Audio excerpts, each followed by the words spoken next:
Let's go through the problem statement 5. The problem statement says get the total number of flights departed from the airports in January 2008 that do not contain entries in airport codes. Earlier we have seen details about the airport codes that are there in air traffic data but not in airport codes. Now we are going to see how many flights have departed from those airports. This is also an example for auto join. We'll also performing aggregation after joining the dataset and filtering based upon certain conditions. We need to get number of flights from the 2008 January air traffic data which do not have entries in airport codes. Based on the side of the air traffic dataset, we can say left or right. We'll be invoking join using air traffic and hence we'll use left outer join.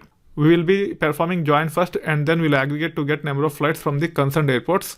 In this case, we'll get total number of flights. This will take care of starting the Spark session for us. Using that, we are setting Spark SQL shuffle partitions to 2 because we are dealing with very small data. These two cells will take care of creating a data frame by name air traffic by reading Parquet files from this location. This location contain data related to air traffic for the month of 2008 January. You can preview the data here and also you can get the count.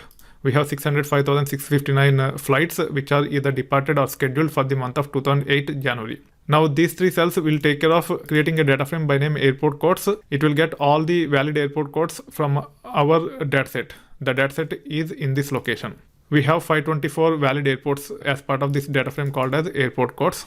This is how join happened between air traffic and airport codes. It's a left outer join. After that, we have to check for IATA as null. IATA is the field from airport codes. We are trying to get those airports which are there in air traffic but not in airport codes. Before getting the count, here we are trying to project the data. You can see the details here. We get the data from air traffic. We have year, month, day of month, origin, destination, as well as scheduled departure time from air traffic. But there are no corresponding entries in airport codes fields. City, state, country and IATA are from airport codes. To get the count of such flights, you just have to discard this select. After filter, you can just say count and you should be able to get the count of flights which are departed in the month of 2008 January without corresponding records in airport codes. You can actually see the logic here. After saying air traffic.join airport codes by saying left here, we are filtering for IATA is null and then we are actually performing the count. The total number of flights that are departed but doesn't have corresponding entries in airport codes for the month of 2008 January is nothing but 5,585.